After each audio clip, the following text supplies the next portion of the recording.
17 वर्षीय अमित अपने परिवार के साथ एक नए गांव में नया घर लेने गया।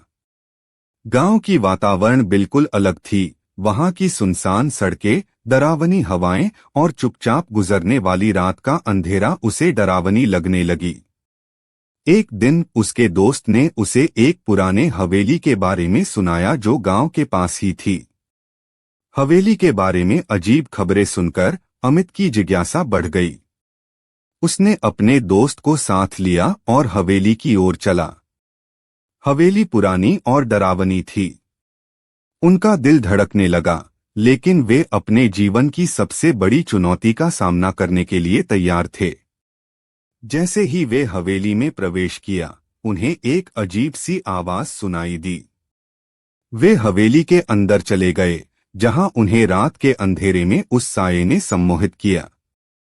अचानक उन्हें वहां कुछ अजीब सी चीजें दिखाई दी, जैसे कोई अनजान रिश्तेदार और पुराने फोटोग्राफ। अमित के दोस्त ने उन्हें चेताया, लेकिन वह एक अजीब सा सुंदरता में आकर्षित हो गया। उन्होंने अंधेरे के बीच एक पुरानी किताब देखी, जिसमें एक चिट्ठी मिली जिसमें लिखा था, यहाँ चुपचाप से निकल जाओ, अन्यथा तुम्हारी आत्मा आबाद हो जाएगी। परंतु अमित ने उसे ध्यान नहीं दिया और किताब को खोल दिया। तभी एक अजीब सी ध्वनि सुनाई दी और हवेली में अंधेरा हो गया।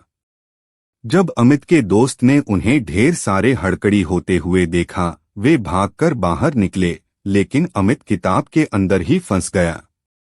हवेली के अंदर अमित को अब अपने ही डरावने ख्वाबों का सामना करना पड़ रहा था। उसने महसूस किया कि कोई उसकी आत्मा को अपने जाल में फंसाने की कोशिश कर रहा है। उसका दिल धड़क रहा था। उसे लगा कि वह अब कभी भी बाहर नहीं निकल सकता।